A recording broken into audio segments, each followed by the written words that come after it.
Ils épargnent les champs à la belle zénithine. Bonsoir chers auditeurs, bienvenue dans le réel, vous êtes bien sur les ondes de Méridien Zéro, l'émission non conforme, l'émission française de Radio Bandera Nera. Wilsdorf à la barre ce soir, richement entouré, vous allez le constater, avec notamment le camarade Gérard Vaudan. Bonsoir. Et également le camarade Jean-Louis Roumégas. Rebonsoir. Au platine ce soir, Lord Igor, conducteur imperturbable et indispensable de la technique. Une émission un peu particulière ce soir, en forme d'hommage à un monsieur qui a eu la mauvaise idée de nous quitter dans la nuit du 5 au 6 octobre 2007. Cet homme, il nous a semblé nécessaire et important de lui consacrer cette émission. D'abord, bien évidemment, par ses talents de journaliste, d'écrivain, d'intrépide pamphlétaire, mais aussi et surtout pour ses combats, ses engagements, qui restent pour nous comme des modèles de lutte et de sacrifice à perpétuer. J'ai nommé, vous l'aurez peut-être deviné, Serge de Beketch. Et je voudrais vous lire en guise d'introduction de cette émission ce texte de Philippe Randa qui résume assez bien le parcours de Serge. C'est un dernier témoin d'une époque désormais révolue, une époque que les enfants du XXIe siècle n'ont forcément pas connue, une époque de sombre traversée de désert politique pour les nationalistes français, puis de renaissance sur fond de diabolisation, une époque où la presse ressemblait encore plus ou moins à ce qu'elle a été depuis sa création, avant la révolution Internet. C'était les années post-68. Avec le terrorisme intellectuel de la gauche, l'exhibition plus que la libération sexuelle, les chocs pétroliers, l'immigration incontrôlée rapidement devenue incontrôlable, et l'apparition de ces longues durées de chômage dont certains ne se relèvent plus. C'était les années Giscard, les années Mitterrand, les années Chirac, les années de ceux qui ont le souvenir nostalgique de leurs 20 et quelques années. Vous le savez désormais, nous ne sommes pas sur Méridien Zéro, des nostalgiques d'un passé révolu et archaïque, mais bien plutôt résolument tournés vers l'avenir. Et c'est justement dans cette logique qu'il nous a semblé important de rendre témoignage à l'ami Serge de Beketch ce soir. Je dis ami car même si j'ai peu connu Serge de Beketch, c'est libre, son journal, son fameux Décadaire, et ses émissions radio nous ont accompagnés durant plusieurs années, façonnant d'une manière certaine l'engagement militant qui est le nôtre aujourd'hui.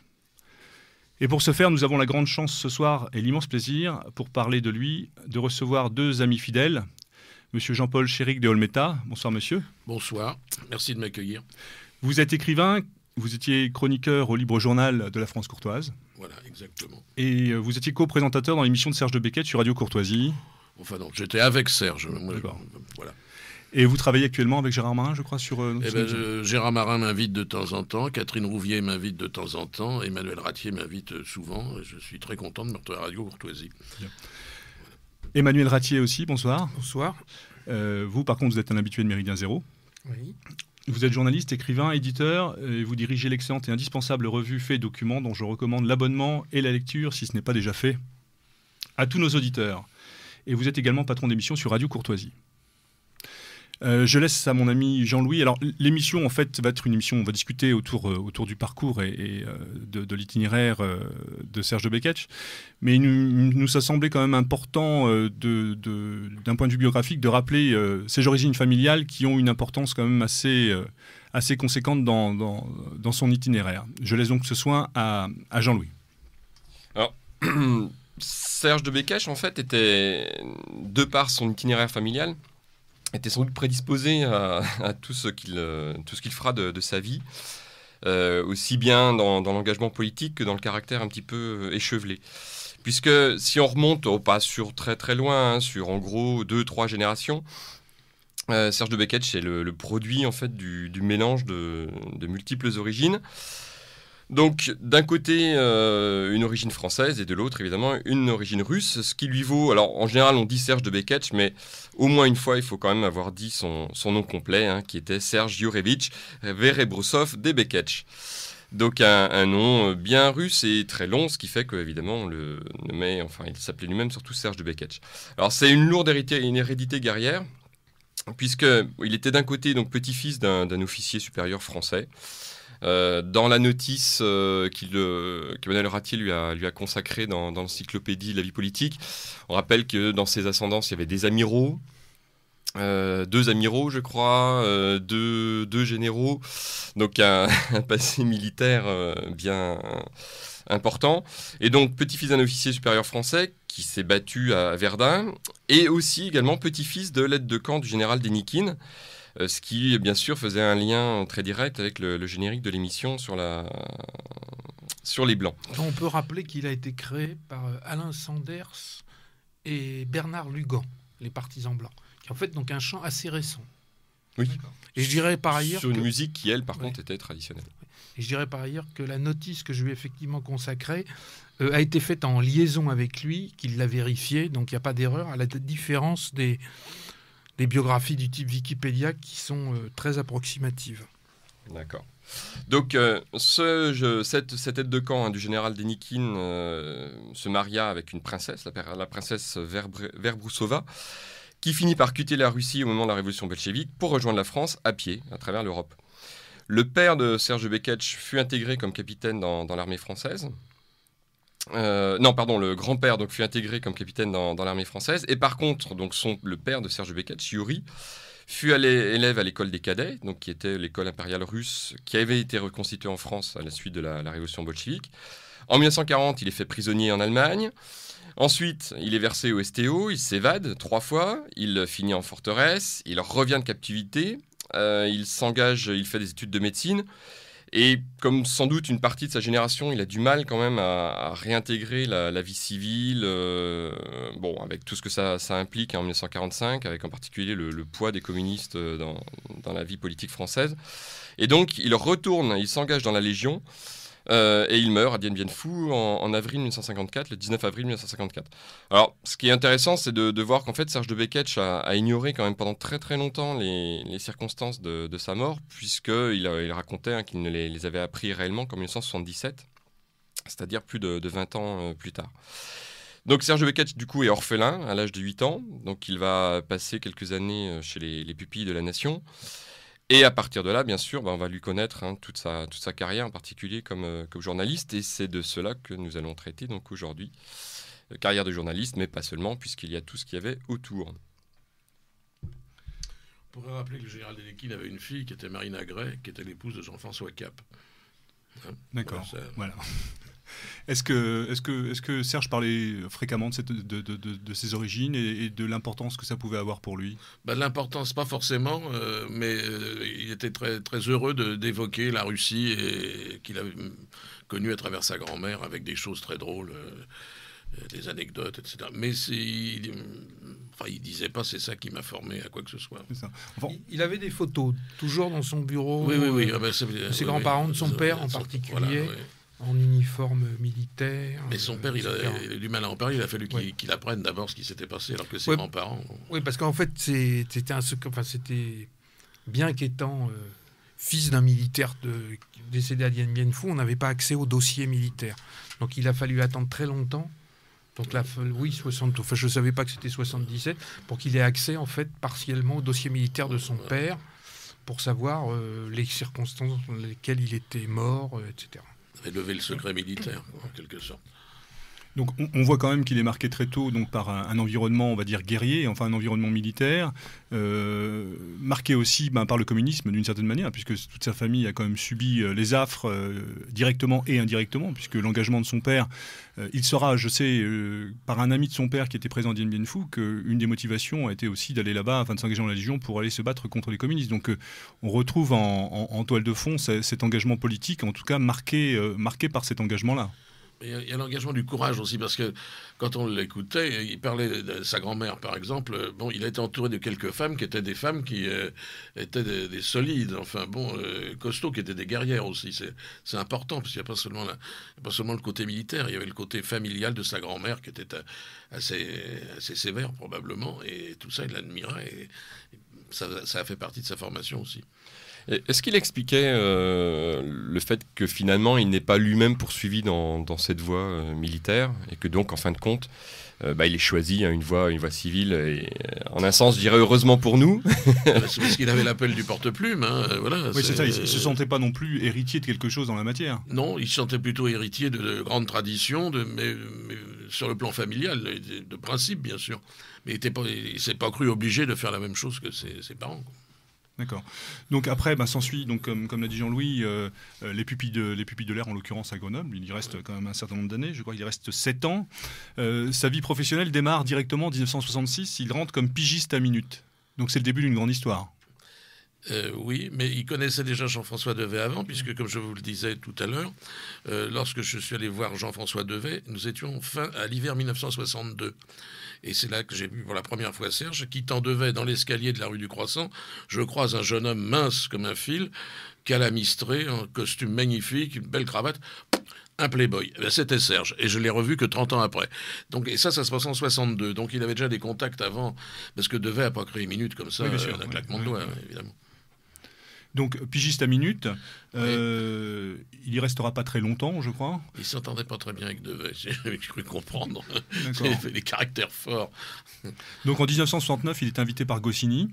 Voilà. Donc, là, c'est le début aussi d'une histoire. Il devient scénariste dans les pages d'actualité du magazine Pilote. La BD, c'était quoi? C'était une passion? C'était quelque chose de... Là, je suis pas très ferré là, sur le sujet BD, parce que j'avais pas beaucoup parlé avec lui, mais ça a été une passion à un moment, ça D'accord. c'est évident. Et puis ça l'a poursuivi après en tant que lecteur. C'est toujours intéressé à ça. Mais là, après... Non, enfin, il était scénariste à Oui, Pilote. C'est ça, scénariste, oui. Donc il travaillait avec des dessinateurs. En fait, il imaginait des histoires. Donc c'était assez heroic fantasy, c'était assez Conan le barbare, des choses comme ça, un peu ce qu'on retrouve chez Druillet par exemple. D'accord. Voilà. Ouais. Et il a été très ami avec un certain nombre de dessinateurs, donc il était ou scénariste, il était très ami avec Fred, Oui. qui est resté très ami avec lui jusqu'à sa mort. Enfin, jusqu'à la mort de Fred. Fred est décédé avant Serge, mais encore dans les années 2000, ils avaient des contacts. Il était très ami avec Goscinny. Ça, on en a parlé plusieurs fois. En fait, il avait aussi une espèce de rubrique d'actualité. Il abordait toutes sortes d'autres sujets. Ce qui fait que, par exemple, il était...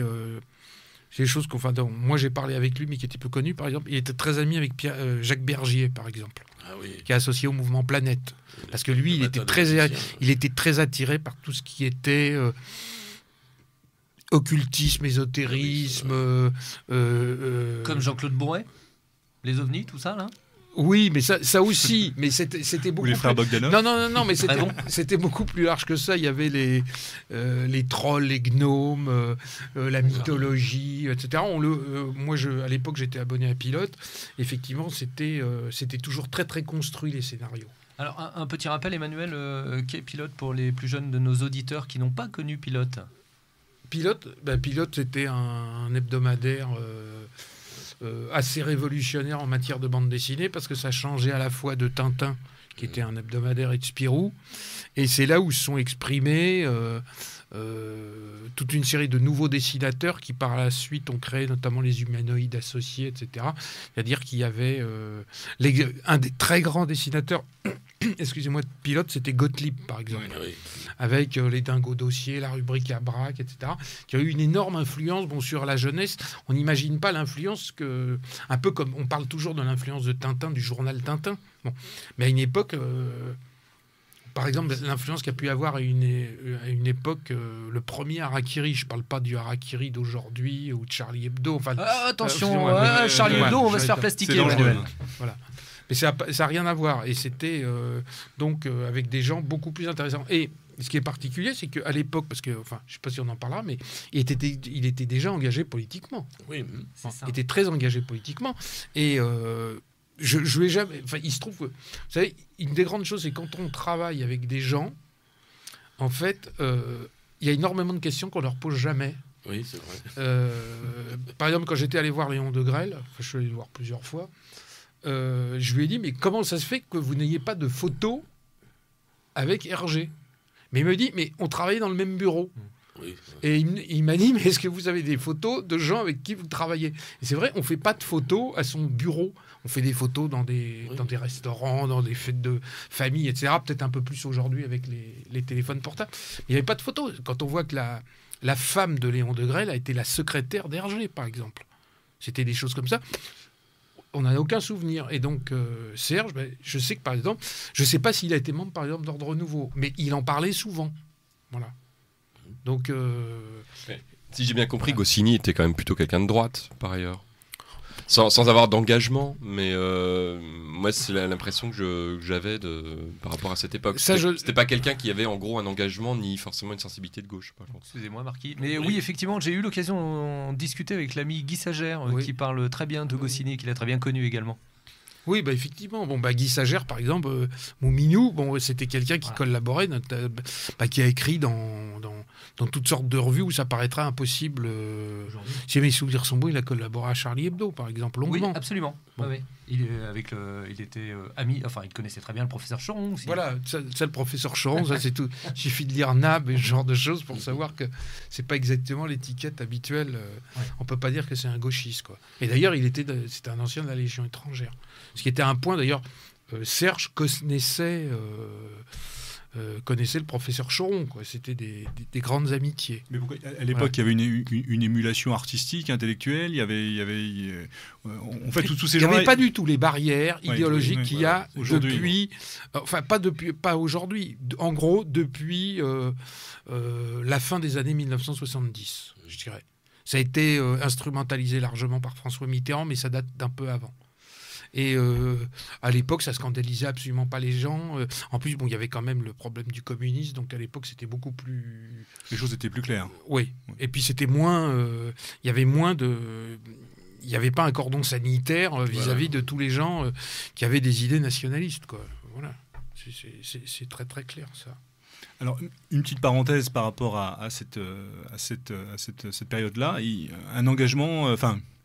dans la franc-maçonnerie, un peu comme un paradoxe. Alors, ça, on va en parler, mais je voudrais revenir avant, parce que le Marquis peut en parler, moi j'en ai souvent parlé avec lui. Bon.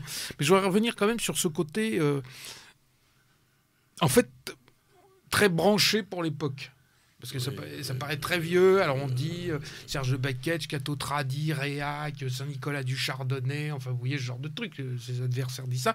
Et en fait, Serge, il se définissait pas du tout comme ça. Bon, et par exemple, il est impliqué dans le mouvement Planète, par exemple, qui est avec, pas tellement avec Powell, mais il s'entend très bien avec Berger. Par exemple, c'est lui qui me l'a raconté, c'est lui qui donne le bras à la femme de Jacques Bergier, à l'enterrement de Jacques Bergier. Voilà. Alors, ce qui est extraordinaire d'ailleurs, c'est qu'il est présenté, il y a des gens qui disent qu'il est antisémite. Or, c'était un super ami de Jacques Bergier qui était juif et qui ne le cachait pas, quoi. Et il n'y avait pas du tout ce genre de... Qu'est-ce qu'il ne cachait pas qu'il était juif ou de Beketch ? Non, mais Jacques Bergier ne cachait absolument pas qu'il était juif. Et c'était toujours un grand sujet de plaisanterie entre eux. Il m'en a longuement parlé, quoi. C'est-à-dire qu'à l'époque, les frontières étaient moins nettes. Enfin, je dirais, les clivages étaient beaucoup moins nets. Ouais. Oui. Il n'y avait pas eu d'instrumentalisation de l'Holocauste, donc c'était quand même beaucoup plus facile. C'était pas encore une religion révélée, quoi. Les gens étaient moins énervés. Voilà. Mais il était dans la maçonnerie, parce que ça s'inscrit dans les ovnis, les machins. C'est ça, c'était... Voir l'ésotérisme de la maçonnerie. Mais en fait, il y est quand même... Pour moi, il est rentré tardivement. Oui. Mais à mon avis, ça l'a pris comme ça. Il s'est dit, tiens, je vais voir ce que c'est. Bon, oui, parce qu'il a quand même été à la Grande Loge, puis après, il a changé. Enfin, il n'est pas resté très longtemps. En fait, il va à la GNLF. En fait, il est rentré à la Grande Loge de France. Oui. Je ne sais pas sous l'influence de qui. Enfin, bon, il l'a peut-être raconté, mais enfin, bon. Non. Mais il y est resté pendant quelques années. Il s'y est fait un certain nombre de relations. Oui, des amis qu'il gardera d'ailleurs très longtemps. Oui. Non, mais oui, si on veut. Bon. Mais c'est une autre époque aussi. Bon. Enfin, j'en parlerai peut-être tout à l'heure. Et puis, il est allé un petit peu à la GLNF, où d'ailleurs là, il a un peu écrit dessus, où il a dit qu'il en était parti, parce qu'il s'était rendu compte qu'en fait, pour lui, la GLNF, c'était une annexe des services secrets américains et des services secrets britanniques. D'accord. Il faut savoir que la GLNF a connu un certain essor, parce que c'était rien du tout. En France, c'était le Grand Orient qui comptait, la Grande Loge de France, un peu la Grande Opéra.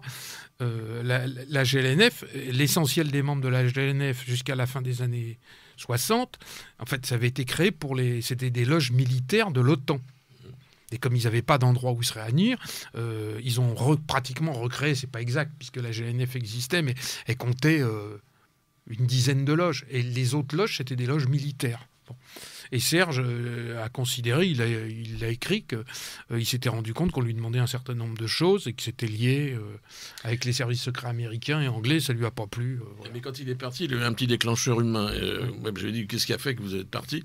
Il avait été souffrant.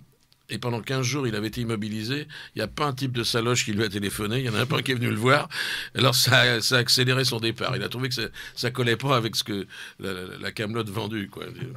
Et on est loin de la fraternité. Voilà, mais ce qui est vrai, bon, je ne sais pas s'il faut en parler ou non, mais c'est qu'il avait gardé en tout cas un certain nombre de liens. Oui, bien sûr. Et notamment avec des policiers. Oui, bien sûr. Par lequel il faisait transiter des informations. Voilà. À tel enseigne. Et un jour, je me souviens, il n'était pas très fier, d'ailleurs, je vais quand même le raconter. Donc, j'avais écrit une série d'articles dans Minute sur les détournements de fonds par le biais de... Ça paraît énorme aujourd'hui, mais il y avait quand même moins de lois sur le financement des partis politiques. En fait, c'était un peu l'histoire des bureaux d'études urbatechniques du PS. Donc, on prenait un bureau d'études qui servait à rien, on lui filait 4% pour avoir le marché. Il prenait 4% de toute façon. Et les 4%, ils retombaient dans les poches du Parti socialiste. Mais les types qui étaient déjà dans ce bureau d'études technique se prenaient 1 ou 2%. Bon. Et donc j'avais commencé à faire une série d'articles absolument incroyables parce que j'ai eu des gens qui avaient été pressurés par eux, qui m'avaient donné tous les renseignements. J'ai jamais eu de procès, etc. Ça a permis d'ailleurs de mettre en faillite l'Unité, qui a plus de publicité, qui était l'hebdomadaire du PS. Une grande victoire. Une grande victoire. Ça, c'est une de mes grandes victoires. Et donc, Serge s'était-il fait taper sur les doigts ou non, je n'en sais rien. Ou est-ce qu'on lui avait demandé à titre de service alors qu'il n'y était plus? Toujours est-il qu'il me dit, tiens, on va aller à un déjeuner, etc. Et au dernier moment, il me dit, je peux pas, tu y vas tout seul. Et donc, je me suis retrouvé avec le responsable de la Grande Loge de France pour le nord de la France, 2 chefs d'entreprise qui était membre de la Grande Loge, que j'avais attaqué évidemment dans mes articles, et un commissaire divisionnaire, dont je ne donnerai pas le nom, mais qui a fait fortune depuis, et qui était aussi franc-maçon, quoi. Vous avez dû passer un moment sympathique. J'avoue que j'ai mis un petit bout de temps à comprendre. J'étais un peu gêné, quoi. Voilà. Puis après, je lui ai dit que j'avais modérément apprécié qu'il ne soit pas venu, quoi. Parce que j'étais vraiment tombé dans un tractard. Les types me disant, mais il n'y a pas de problème, plutôt que d'écrire ce genre d'article, vous devriez nous dire où vous voulez partir en vacances avec votre fiancé, on vous offrira des billets d'avion et un séjour aux Galapagos. Ouais, en ce moment, les commissaires de police et autres en particulier du nord de la France, qui fonctionnent de la sorte, ont quelques soucis avec la justice. Voilà. Mais à la mort de Serge, quand à un moment, Madame de Beketch, Goffman et moi, j'ai pas voulu m'en mêler, se sont dit, est-ce qu'on continue pas? Moi, j'ai attiré leur attention sur le fait que Madame de Beketch ni Goffman ne recevraient jamais à 3h du matin un coup de fil qui leur apprendra quelque chose d'extraordinaire qui permettait de faire un journal. C'est évident qu'à la mort de Serge, ces indicateurs, ils sont peut-être allés voir ailleurs, mais en tout cas pas à des successeurs potentiels de Serge. Parce que bon, il était extrêmement informé, mais bon... Il n'y a plus personne derrière. On pourra parler, si vous voulez, de l'époque Minute que j'ai vécue dans les années 80. Alors, justement, Minute, 1975, il quitte Pilote. Il quitte Pilote pour rejoindre Minute en tant que rédacteur en chef. Donc, c'est le début d'une collaboration. Alors, Minute, c'est quelque chose d'un peu particulier. Hein. Il y a pas mal d'allers-retours. Je crois qu'il y a eu 3 fois. Enfin, il a quitté 2 fois ou 3 fois pour y revenir. 2 fois volontairement et 1 fois moins volontairement, je crois. Oui. C'est ça. Et donc, Minute, rédacteur en chef, ça se passait comment à l'époque? Les locaux étaient somptueux. Moi, je suis arrivé... Enfin, non. La première fois que j'y suis allé, c'était en 79 ou en 80. Et non, c'était avenue Marceau. Un immeuble complet. Oui, pierre de taille, truc somptueux. À l'époque, c'était un hebdomadaire qui se vendait quand même à plus de 100 000 exemplaires, quoi. Ah oui, quand même. Et puis, il y avait surtout, à côté, il y avait le Crapouillot, qui était une source de profit importante. Parce que c'était vendu en kiosque assez longuement. C'était, je sais pas, ça devait être un trimestriel ou tous les 2 mois. On paraissait 4 fois par an à l'époque. Voilà, et donc les numéros restaient en kiosque longtemps. Après, on vendait les anciens numéros, etc. Ça marchait bien, quoi. Serge a collaboré au Crapouillot. Ah oui. C'est lui qui a de toute façon, tous les gens qui étaient, la plupart des gens qui étaient à Minute, pigeait en plus au Crapouillot, où il y avait qu'un ou deux permanents. Le fameux numéro du Crapouillot où on révèle à l'époque Mazarine, enfin qui était un truc. Bon, là, la clé de voûte de ce numéro, c'était Serge. Ah oui, moi je pourrais vous en parler, j'ai longuement travaillé à ce numéro. Voilà. Mais c'est moi qui ai fait l'enquête sur le banquier secret de François Mitterrand, qui a fait saisir le numéro avant même la parution. C'est un truc hallucinant, quoi. Voilà. Mais donc, c'était... je sais pas, il y avait 5-6 étages. C'était un immeuble. C'était un immeuble. Non, parce qu'on imagine même plus que ça pouvait être. Le CE était bon ou pas, Emmanuel? Il y avait un bon CE? Non, parce qu'aujourd'hui, c'est quand même important. Bon CE, une bonne mutuelle. On était régulièrement... On avait... Le problème, je vais vous raconter l'histoire de Minute, c'est l'histoire, en fait, de la chute de ce qu'on pouvait appeler les journalistes nationaux ou nationalistes, quoi. Moi, j'y suis rentré, j'étais pigiste, mais j'y suis rentré en 83, si mes souvenirs sont bons. La première année, on avait genre 3 caisses de bouteilles de champagne par journaliste, quoi. On avait 36 bouteilles, bon. Et puis après, il y a eu deux caisses, une caisse, bon. Et quand j'étais à National Hebdo, on avait... Une bouteille. Non, on avait du vin, et à la fin, on avait une bouteille. Les croquettes en chocolat. Voilà, c'était un peu ça, quoi. Et c'est vrai que quand on sortait... avec le comité d'entreprise, c'était pas ça, on sortait avec les journalistes, etc. C'est sûr qu'on allait, je sais pas, au Don Camillo, on allait dans des grandes boîtes de nuit parisiennes. Parce que bien.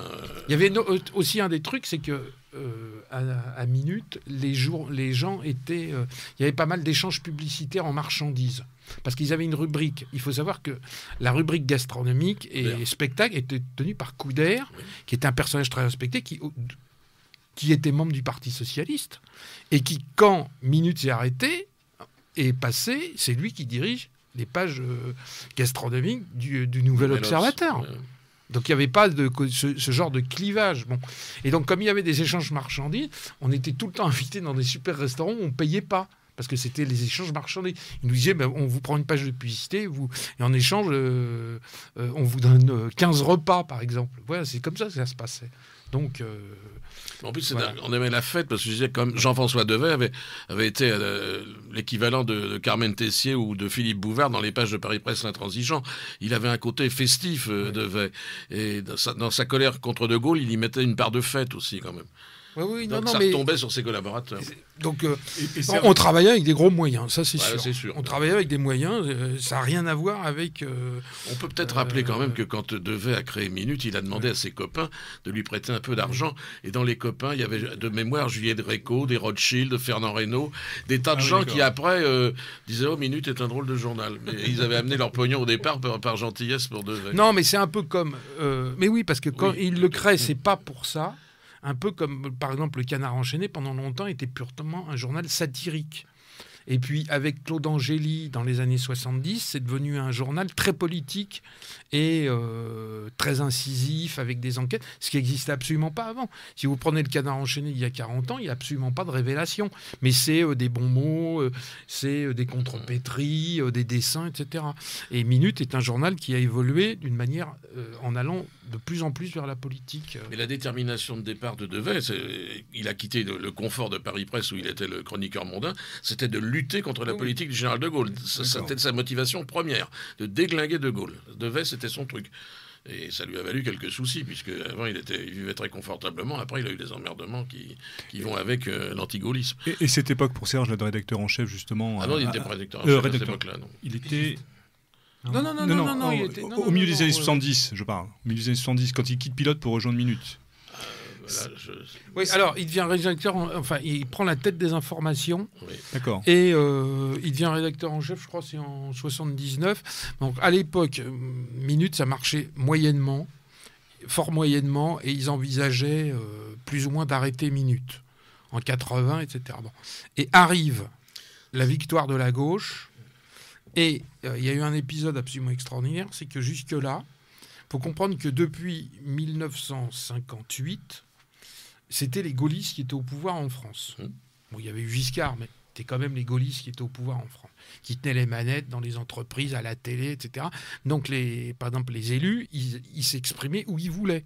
C'était des chasses gardées. C'était un peu aujourd'hui, c'était c'est les copains et les coquins. Bon, c'était c'était le SAC, c'était l'État RPR, c'était les grands scandales, la garantie foncière, les scandales immobiliers, les détournements de fric, en fait, etc. C'était un truc classique. À l'époque, c'est les marchés, ça s'obtenait en versant 5% en liquide, enfin bon, ou 10%. Ça se fait peut-être encore aujourd'hui en Grèce, par exemple, mais peut-être un peu moins en France. C'est un peu plus surveillé, quoi. Et mais à l'époque, c'était absolument pas poursuivi. C'était considéré comme tout à fait normal, quoi. Et donc, ces gens, donc d'abord, ils se sont pris une claque. Il y en a eu énormément qui ont été battus. Et ils n'avaient plus d'organes où s'exprimer.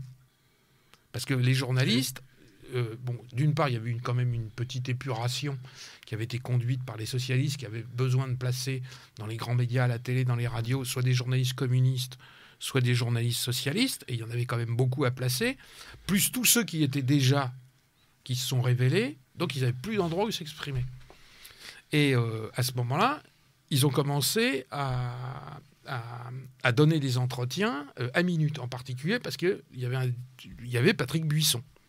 Voilà, qui depuis s'est mis au service de Nicolas Sarkozy. On pourra faire une émission sur lui, on ne va pas la faire ce soir. Et donc, Patrick Buisson, qui était un très bon journaliste, s'était fait accréditer à l'Assemblée nationale et Sénat. Et donc, il récupérait tous les gens qui voulaient s'exprimer parce qu'ils n'avaient plus d'endroit où parler. Bon. Et puis, par ailleurs, le pouvoir a été déstabilisé parce qu'ils ne pensaient pas être battus. Et donc, ils ont commencé à balancer des trucs à minute. Donc, il y avait par exemple Gaudin qui voulait prendre le contrôle de Marseille et de la PACA, qui n'arrêtait pas de balancer des dossiers sur Gaston Defferre. C'est pour ça qu'il y avait quasiment une édition spéciale Marseille, en plus de l'édition de Minute, parce qu'on faisait des ventes énormes là-bas. Bon. Et on est monté à 350 000 exemplaires. On n'imagine pas. On s'est payé l'immeuble avec les bénéfices.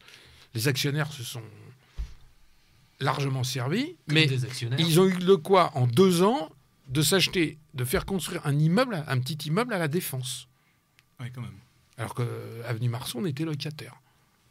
Voilà. Et donc, il y avait toutes sortes de dossiers qui arrivaient, qui étaient balancés. Il faut quand même être clair, quoi. Moi, je m'en suis rendu compte bon, j'étais jeune journaliste à l'époque, mais enfin, je travaillais aux enquêtes, donc j'avais des trucs comme ça. Et en 86, je crois, je suis devenu rédacteur en chef politique et enquête. Et donc, Patrick Buisson, qui avait pris la direction du journal, m'a emmené au ministère de l'Intérieur rencontrer Charles Pasqua, quoi. Et en disant à Charles Pasqua, c'est Emmanuel Ratier qui sera le correspondant pour les dossiers. Oui, les choses sont claires. Là. Et c'était très très clair. Bon, et Charles Pasqua a dit, lui, jamais. Parce qu'il se trouve que j'avais écrit, quand j'étais à Valeurs Actuelles avant, j'avais fait un article assez incisif sur les amitiés de l'ami Pasqua. Corse et... On se méfie jamais assez. Je ne vais pas parler de la Pizza Connection, mais c'était plutôt une autre connexion. Et donc, qui a fait pas mal de bruit. Et donc, il a dit jamais lui. Ce qui fait ce qui s'était jamais passé dans l'histoire de Minute, c'est que ça a été quelqu'un qui était sous mes ordres qui obtenait les dossiers. Et moi, je n'ai jamais voulu y toucher parce que je leur disais à chaque fois, mais vous n'avez pas les éléments et vous aurez un procès. On s'est pris un maximum de procès. Voilà. Mais ce qui est vrai, c'est que les dossiers s'étaient balancés. Et Minute a été utilisé pendant des années pour désamorcer des affaires. C'est-à-dire que Mazarine, je m'en souviens très bien, on a eu le dossier quasiment dès le début. Et on a eu le dossier parce qu'une fois que c'était paru dans Minute, on ne pouvait plus en parler ailleurs.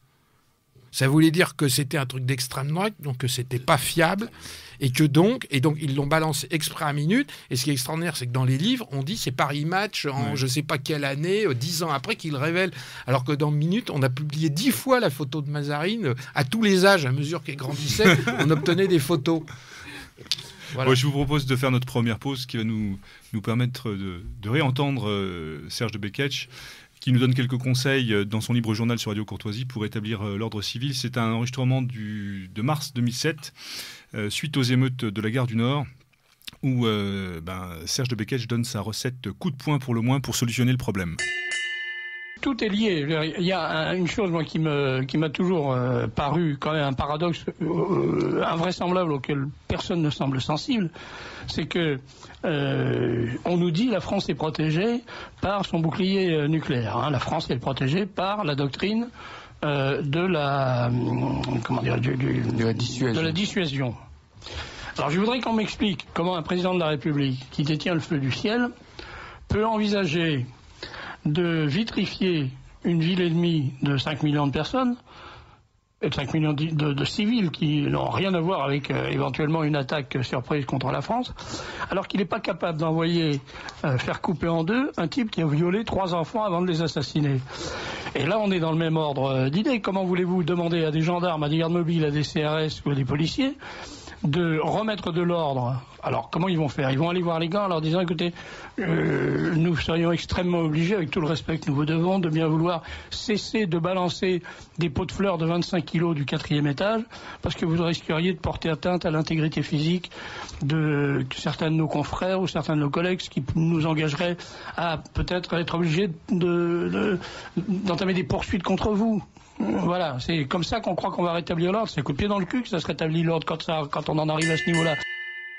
De retour sur Méridien Zéro pour cette émission consacrée ce soir à Serge de Beketch.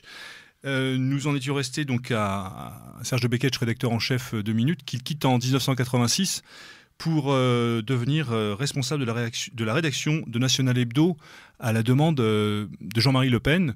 L'amitié entre Jean-Marie Le Pen et Serge de Beketch, Marquis?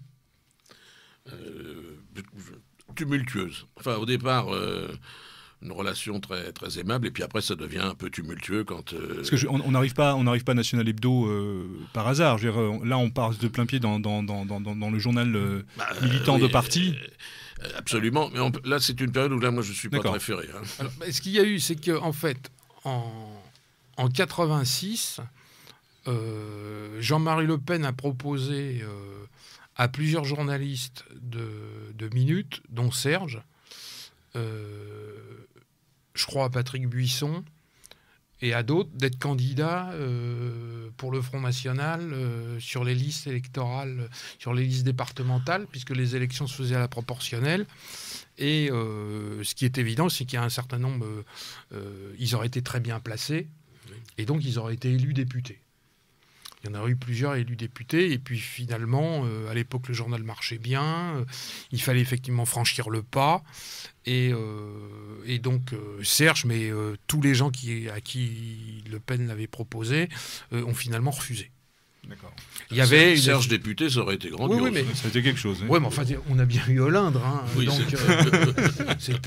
qui était quand même un personnage haut en couleur. Tout à fait. Et puis ce qu'il y a, c'est, faut bien comprendre, on va pas parler de toute l'histoire de Minutes, mais Serge à l'époque, il était très très impliqué, en fait, depuis déjà plusieurs années, dans Radio Solidarité. Oui. Bon.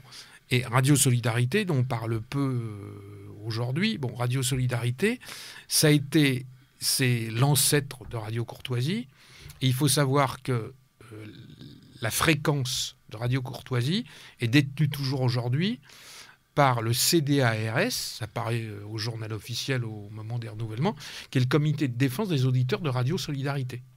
Radio Courtoisie n'a pas de fréquence en tant que telle, c'est le CDARS qui fait allusion à Radio Solidarité. Radio Solidarité, c'est une radio qui s'est montée en 81, qui met sur son bon, avec Bernadette Bémer, fille de plomb, dite d'Angevilliers, qui dirigeait la section CFT à l'ORTF, c'est les syndicats jaunes. Et Serge faisait, moi j'y suis allé plusieurs fois, faisait du live. Il tenait le micro pendant 4 heures. C'était hallucinant. Et je dois dire que, il négligeait un peu. On pourrait dire, je ne veux pas dire qu'il négligeait Minutes, mais enfin, ça roulait, quoi. Bon. Et quand il partit, il recommençait une autre journée. Et il était très impliqué. En fait, il avait découvert la radio, il adorait.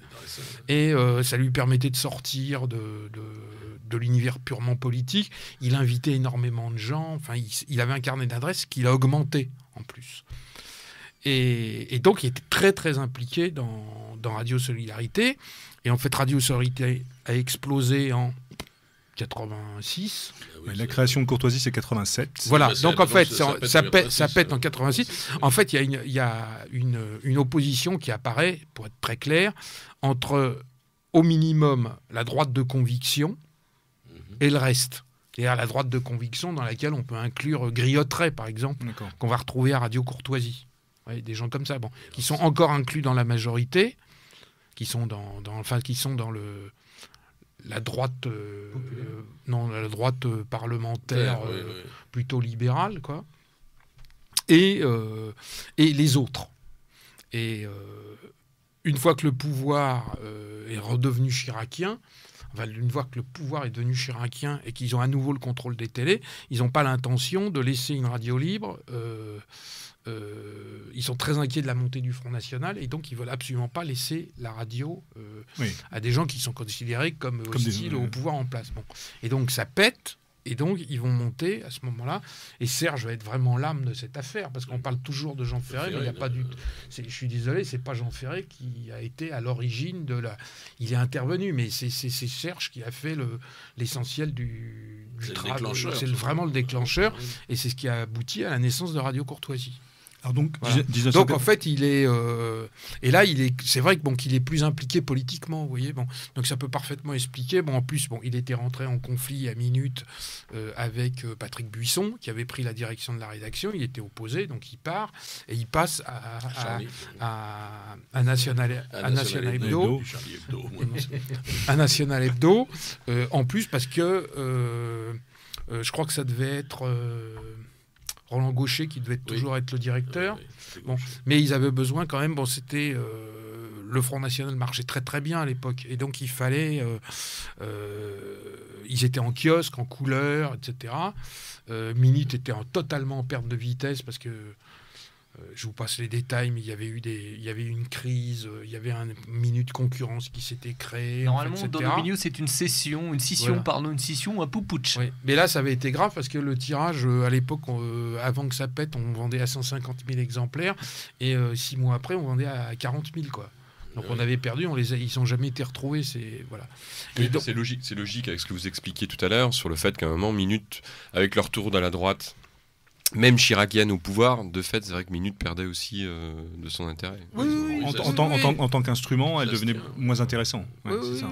D'accord. Donc on l'a eu 1987, donc c'est la création de Radio Courtoisie. Donc Serge restera pendant plus de 20 ans donc, en tant qu'animateur et patron d'émission. Il faut se souvenir, il intervenait, le marquis peut en parler, c'était 3 heures toutes les semaines. C'était, parce que les fondateurs, les premiers animateurs, Jean Ferré, donc c'est Lesquin qui a repris son émission, c'était le lundi, 3 heures. Et d'autres il y a quelques personnes qui ont des émissions, je crois que c'était les seuls, c'était Serge, qui avait 3 heures toutes les semaines. Serge et Ferré. Bon, puis il y en avait d'autres du style, après, qui se sont agglutinés comme Anne Brassier, mais qui avaient qu'1h30 dans la journée, quoi. Mais c'est énorme pour tenir 3 heures toutes les semaines. Enfin, surtout, Serge avait des méthodes un peu particulières, on va peut-être en parler. Parlons des méthodes. C'est-à-dire que c'était... Je ne sais pas si c'était l'empirisme logique cher à Charles Maurras, mais c'était la théorie du bordel, du bordel ambiant quand même. Oui, non, mais c'était il invitait, je disais toujours, on peut le citer, mais il y avait, parce que c'est un ami, c'est Jean-Pierre Rondeau qui était un intervenant extrêmement, qui est un homme un conseiller financier qui est place de la Madeleine, quelqu'un de sérieux, etc., qui se donnait le mal de préparer des interventions sur les questions économiques et financières, qui était là pratiquement à chaque émission, et au moins une émission sur 2, il ne pouvait pas placer un mot. Parce qu'il y avait un type qui était venu parler des soucoupes volantes qui captivait Serge. Je peux te dire que Serge m'avait dit, écoutez, on va faire à la radio ce que vous faites dans le journal. On pourrait faire vraiment une rubrique de mondanité, un truc people, toutes les semaines. On va faire 6-7 minutes. Donc, qu'est-ce qu'on pourrait prendre comme musique d'ouverture, un machin qui dure 45 secondes, etc. On l'a fait une fois. Et puis après, c'était fini. Mais c'était l'âme slave. Et quand on lui disait, Serge, c'est le bordel, quand même. Écoutez, je suis russe, hein. Bon, voilà. Et c'est vrai que il y a des jours, on arrivait au studio, on était tous les trois, Goffman, lui et moi, il savait plus qui il avait invité. ou est-ce qu'il avait invité quelqu'un, ça s'arrangeait toujours. Et puis une autre fois, on arrivait dans le studio, il y avait 25 personnes, parce qu'il y en a un qui l'avait emmerdé dans un endroit, il avait dit écoutez, venez me voir à la radio, l'autre venez quand vous voudrez. Et puis ils arrivaient tous en même temps. Il gérait tout ça. Puis, alors attendez, je vais vous lire. Oh mince, je l'ai laissé là-bas, je ne trouvais plus de papier. Enfin, c'est extraordinaire. Et c'était à l'écoute un bordel fabuleusement sympathique. À l'écoute, on ne se rendait pas compte qu'il avait perdu le papier, qu'il ne savait plus où il avait mis un truc. Et s'il y avait toujours des calipettes comme ça, c'était extraordinaire. En fait, après, c'est devenu véritablement l'originalité de son émission. Enfin, oui, mais il ne le faisait pas exprès quand même. Non, mais c'était comme ça, quoi. Parce que moi, j'ai en souvenir des soirées, des moments comme ça, que ce soit avec des gens comme Hollande ou d'autres, qui restent des moments d'anthologie, quoi. Absolument. Et alors, ce qu'il aurait fallu, malheureusement, bon, là, c'est valable pour tout, comme ici, on ne pouvait pas voir, mais il y avait les rires contenus, c'était très difficile. Il y a des moments de continuer à dire un mot parce qu'on était plié en quatre. Parce que Serge, en plus, faisait des mimiques. Et un type disait un truc, il faisait pas de commentaire, il me regardait, puis il machin. Puis une allusion qui ne pouvait concerner, il y en a que 3 qui pouvaient comprendre. J'ai remarqué, on ne voit. Dites-vous bien que là, vous nous le montrez, mais on ne le voit pas ce que vous faites. Voilà. Bon, enfin, en tout cas, je crois que c'est ce qui plaisait aussi aux auditeurs, c'est qu'on sentait que dans le studio, les gens s'intéressaient quand c'était un sujet sérieux, et qu'on savait aussi s'amuser, et que ça sortait vraiment du studio. Et puis c'était du direct. C'était du direct. Et quand on croise les gens aujourd'hui, ils vous disent qu'est-ce qu'on s'est amusé. Alors, cette aventure de Radio Courtoisie, quand il la démarre en 87, il a quoi comme idée? Il se projette? Il voit quoi C'est la suite de Radio Courtoisie. C'est la suite de Radio Solidarité. Il fait la même chose. Avec le but d'intéresser les gens. Puis ça a mordu. Puis voilà, après c'est parti. Et puis bon, ce qu'il y a eu, c'est qu'il est... Enfin, je me souviens plus quand, mais il y a un moment, il a plus pu assurer le rythme. Ben oui, il faut les préparer, les émissions. Donc il avait délégué des émissions, notamment à Lugan. Oui. Par exemple, les séries d'histoire sont nées comme ça. Hein. Oui, absolument. Le trio Lugan, Vénère, Conrad, ils sont nés parce que il leur a donné un mercredi sur 4. Bon, il y en a eu d'autres. À une époque, il y a eu Romain Marie. Il y a eu des gens comme ça. Quand il pouvait pas être là, il laissait son émission. Mais moi qui anime une émission de 3 heures, d'ailleurs, qui suis dans le créneau du mercredi, donc on repasse toujours sa musique. C'est comme on sort vidé quand même au bout de 3 heures. Hein. C'est surtout, oui, enfin ça dépend, parce que si on fait une émission, je ne vais pas être critique, mais enfin, niant, pas dynamique, etc., c'est sûr, on peut sortir en bonne santé. Mais dès qu'on veut un peu se donner, etc., c'est plus... Bon, je sais, là, je vais avoir une émission sur Céline prochainement de 3 heures. Ça va être fatigant, intéressant. Voilà, c'est évident. C'est ce genre de truc. Bon, et Serge, il était... Bon, en plus, il a été quand même malade assez rapidement. Voilà. Et donc, ça se sentait, quoi. Et au niveau des collaborateurs de l'émission, il s'est très vite entouré d'une équipe qui est restée. Comment ça s'est passé? Il n'y avait pas d'équipe. Non, il y avait des foucades. Voilà. Mais sinon, il y avait trois personnes, lui, Goff et moi. Mais oui, mais même pas. Mais après, parce qu'en fait, c'est après qu'il. Ah oui, bien sûr. C'est après qu'il ait quitté National Hebdo, après il a redirigé Minute, qu'il ait quitté Minute. Et ça, c'est quand il a, après avoir créé le Libre Journal. Quelle année le Libre Journal? Le Libre Journal, en fait, c'est à la suite de son départ de Minute en 93. Oui. Voilà. Puisqu'en fait, il retourne à Minute en 90, c'est Serge Martinez, qui rachète le journal. Qui revenir. Il lui confie donc le directeur de la rédaction. Et puis, il y a un changement de direction en 93, justement, et il est démis de ses fonctions parce qu'on le jugeait trop engagé. Voilà. Donc, c'est à ce moment-là qu'il crée, donc, avec sa femme, Daniel. C'est Gérald Penciolelli qui avait racheté le journal. D'accord. Et je vous raconte, si vous voulez, le déjeuner de création du Libre Journal. Avec plaisir. Parce que moi, j'avais noté la missive, la lettre et les termes qu'il employait, mais je préférerais vous entendre en parler, justement. Alors déjà, il avait demandé à son épouse de préparer un déjeuner gaulois dans leur petite maison du 19e. C'était le 19e, la petite maison. Oui, il était dans le 19e. Je ne sais plus si c'était le 19e ou le 20e. Enfin c'était au but de Chaumont. Voilà. Et il avait demandé à tous ses anciens collaborateurs, pas tous, à une grosse partie des anciens collaborateurs de Minute de venir à ce déjeuner. Alors, on a commencé à déjeuner, et à un moment, il a dit, il faut vraiment que je vous dise quelque chose. Si vous êtes là, c'est que j'ai plaisir à vous lire. Alors, moi, d'un seul coup, c'est comme si on m'avait donné le prix Nobel. Mais enfin, bon. Et après, il a dit, voilà, sous l'impulsion de mon épouse, comme dans le fond, je suis un électron libre dans la presse, je vais créer mon propre journal, comme ça, je serai tranquille. Alors, c'est une bonne idée, Serge, tout ça, bon. Et il dit, alors, je vais vous montrer la qualité du papier. Alors, il cherche, il ne retrouve plus rien, bien entendu. Bon, et il dit, on va l'appeler le libre journal de la France courtoise, par rapport à la radio. Et il annonce tout de suite, alors je vais essayer que ça marche bien, comme ça, moi, je me paierai, mais vous, si vous travaillez avec moi, je vous préviens, vous ne serez jamais payé. Et c'était un homme de parole, il a tenu parole jusqu'au bout. Mais ça a commencé comme ça. Et d'un seul coup, je ne vais pas dire les noms, mais il y a 2-3 types qui travaillaient à Minute et qu'il avait fait rentrer à Radio Courtoisie, qui d'un seul coup avaient rendez-vous, se sont barrés et ne sont restés dans le fond que ceux qui avaient vraiment envie d'être avec Serge. Et le canard, il est parti comme ça, quoi. Voilà. Alors c'était un rythme horrible. Oui, le décadère, c'est un truc impossible. C'est tous les 10 jours. Ah, pourquoi décadère, justement? Bon, je sais pas. Parce qu'il était révolutionnaire. Oui, c'est compliqué tous les 10 jours.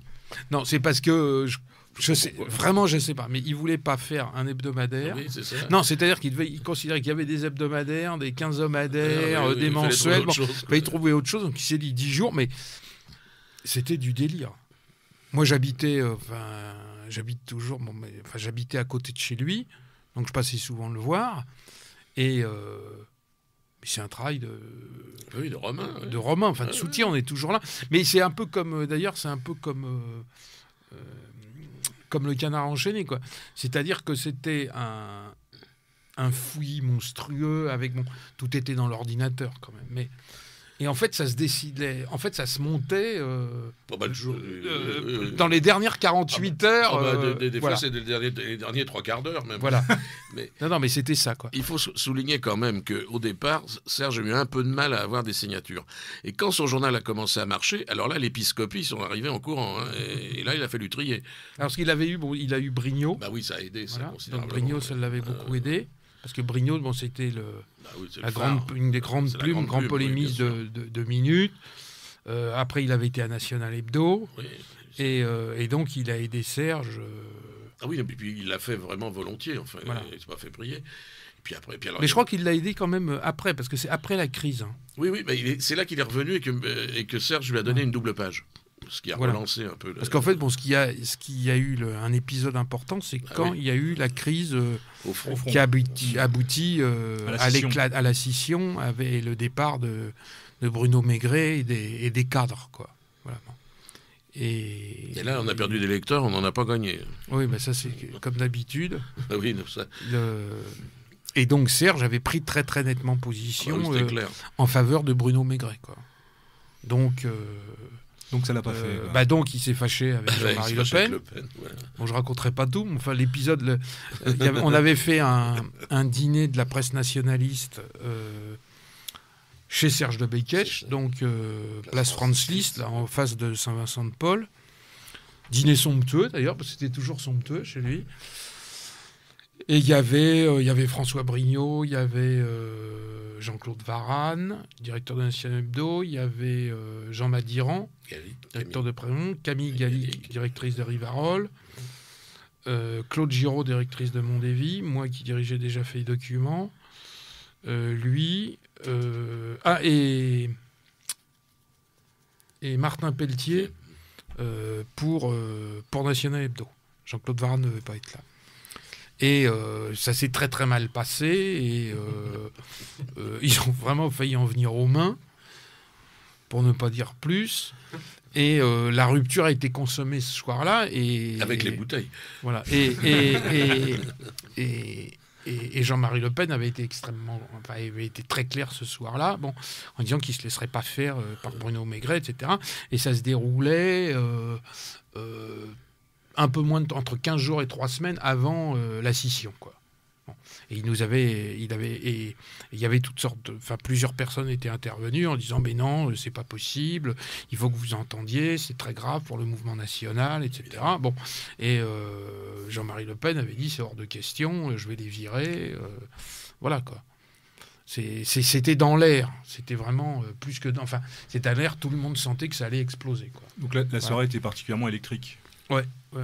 Et donc il s'est fâché et je me souviens, de toute façon, Brignot avait dit, je ne sais pas si c'était ce soir-là ou s'il l'a dit juste après, mais il dit de toute façon, j'ai déjà été brouillé avec Jean-Marie Le Pen, on s'est réconcilié, mais là maintenant je suis trop vieux, je ne me réconcilierai pas avec lui.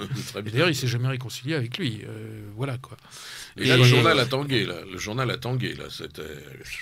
Voilà. Le choix de Serge de Beketch par rapport à la scission, donc par rapport à Maigret, c'était sur ce qui est reproché quand même souvent à Jean-Marie Le Pen, sur le fait d'avoir senti que, en fin de compte, il voulait pas le pouvoir, ou il voulait pas gagner, ou c'était sur la qualité des hommes autour de Bruno Maigret?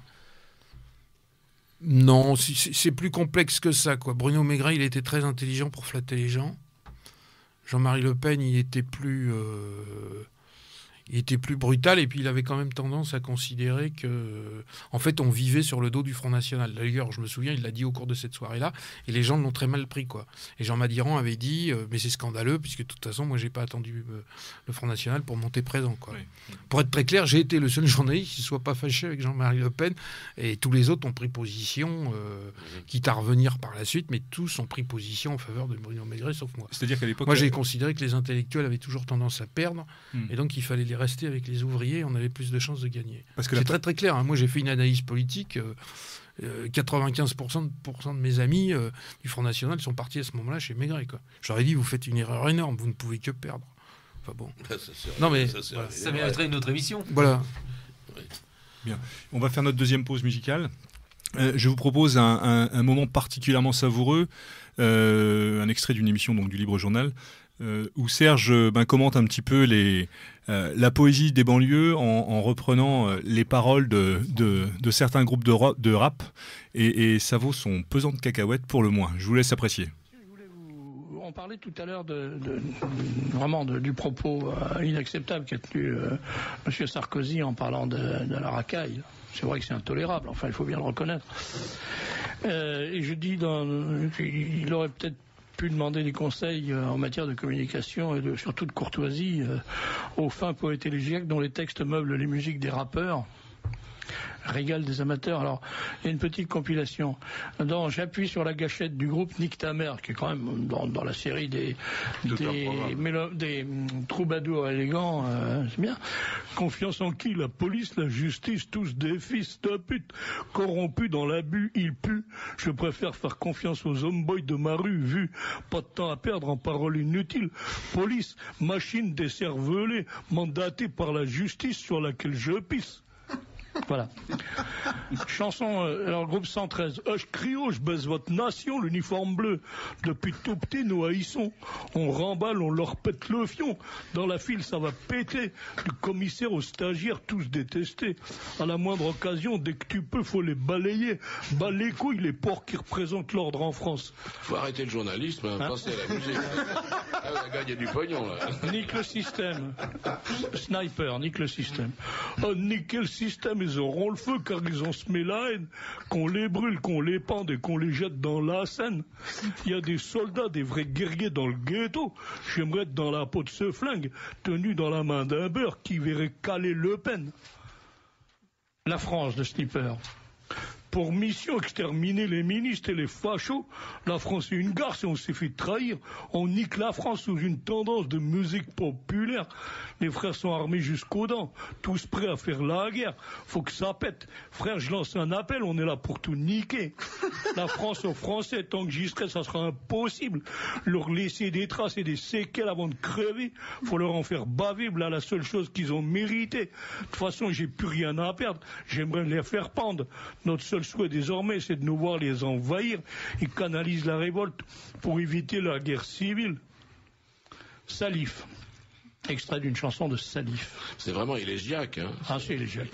Allez-y, lâchez les pites. Cassez-les vite, quoi, rien à foutre. De toute façon, en face, c'est des flics. C'est l'unité Renoir, Rebebab, tout, ouais.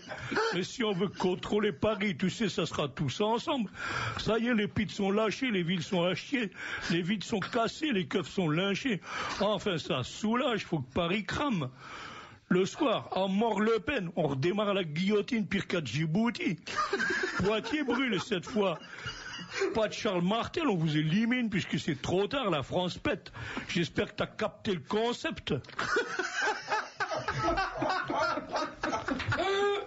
Flirte avec le... C'est pas drôle. Flirte avec le meurtre du ministère amer. Je continue. J'aimerais vous voir brûler Paname au napalm sous les flammes façon Vietnam, tandis que sur ton espèce galope ou 24 heures par jour, 7 jours par semaine, j'ai envie de dégainer sur les faces de craie. Dommage que ta mère t'ait rien dit sur ce putain de pays, à me tirer ma carte d'identité avec laquelle je me suis plusieurs fois torché.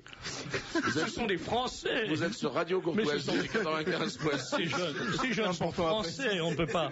Comme dirait, les cartes d'identité. comme dirait Paul-Marie Couteau. Mais ces jeunes sont français, on ne peut pas les exclure de la nationalité Il faudra française. envoyer de l'anneau et nique ta mère.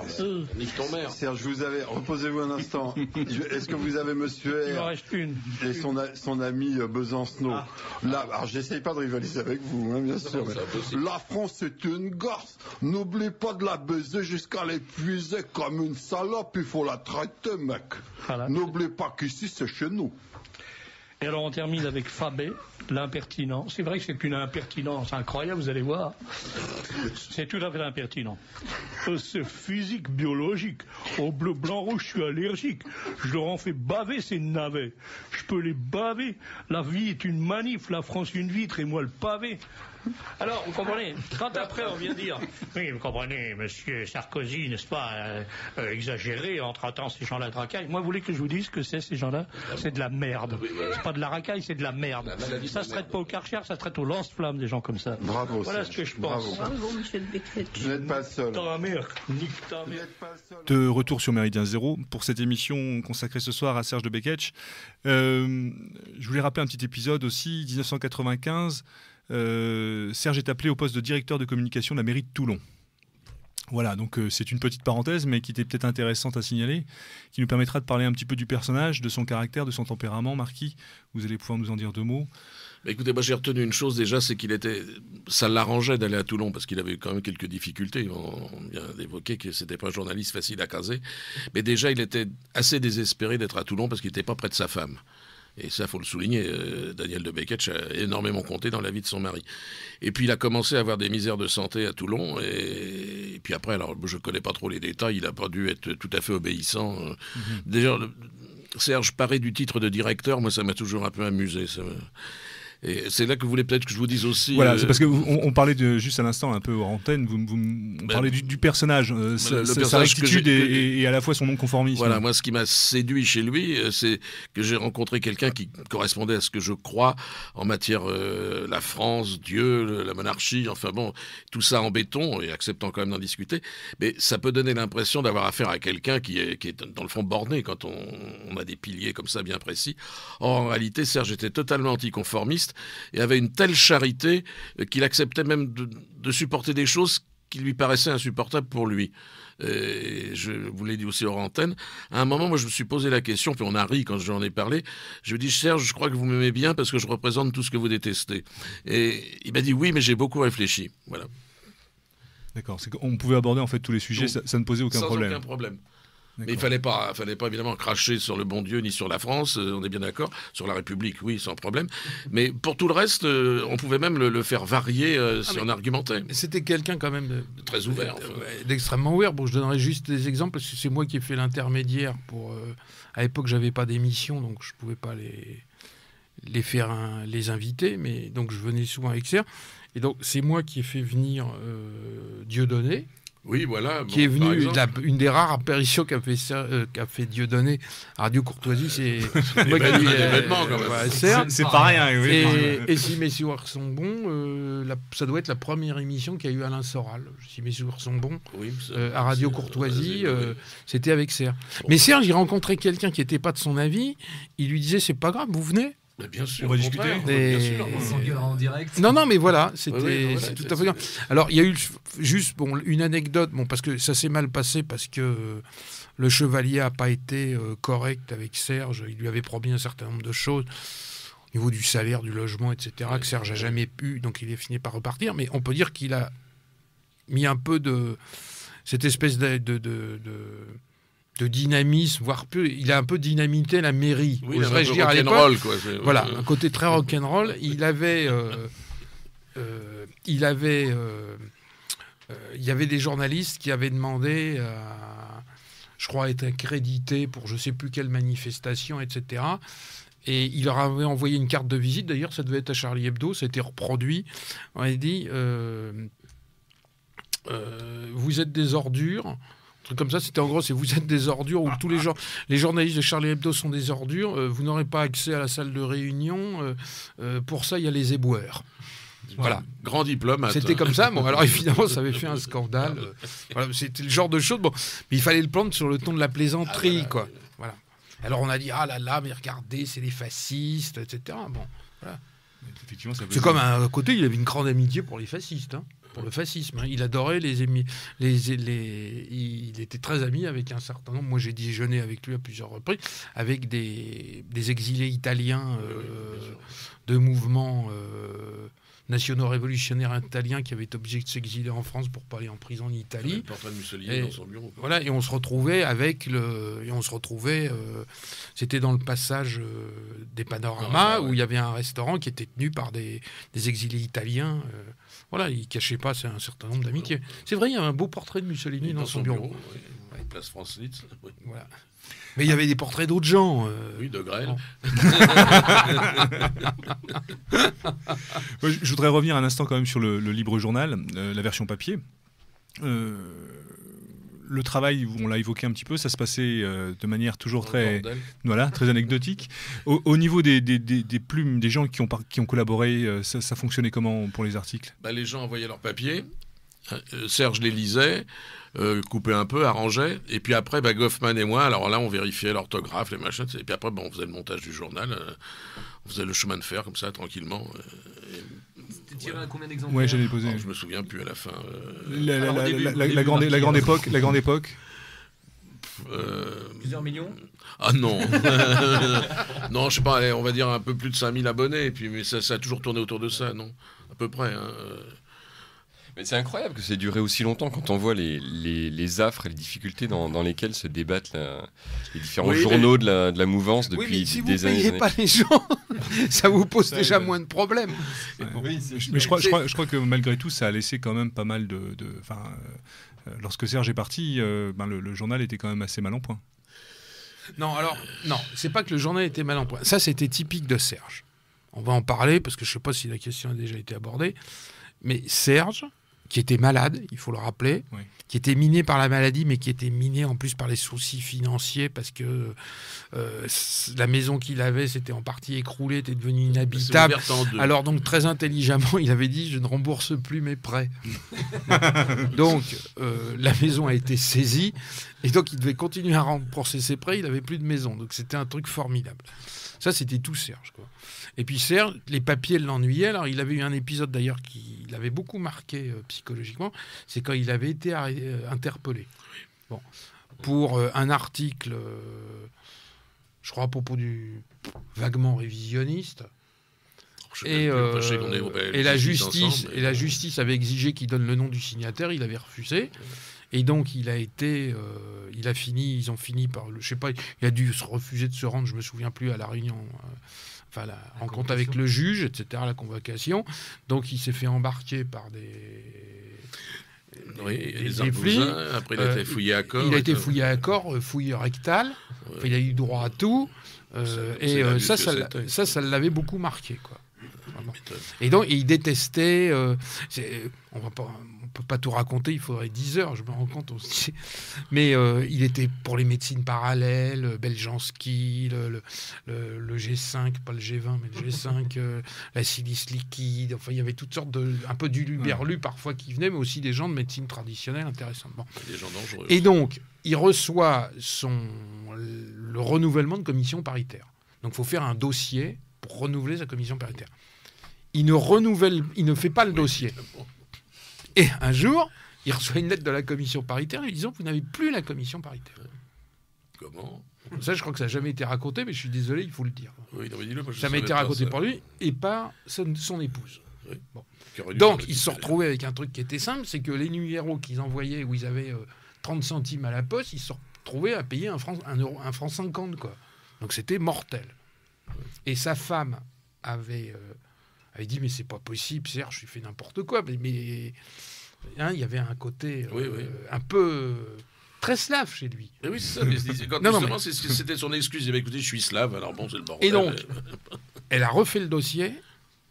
Oui, et le renouvellement de commission paritaire est arrivé, je crois, le lendemain du décès de Serge.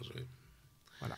Et ce qui est étonnant, alors là je vais faire une révélation. Il suffisait de faire le dossier, il aurait eu moins de problèmes financiers qu'ils l'ont mis. Il faut juste se rappeler que Madame de Becquet était la directrice du journal. Oui, il avait eu d'ailleurs cette formule, il dit comme ça, s'il y a un problème, c'est elle qui va en prison. Mais Serge, même très malade, il était à l'hôpital de Perpignan et moi j'étais à la montagne à ce moment-là, chez moi, et on se téléphonait tous les jours, mais c'était difficile. Hein. Et déjà dans sa tête, il imaginait qu'il allait revenir.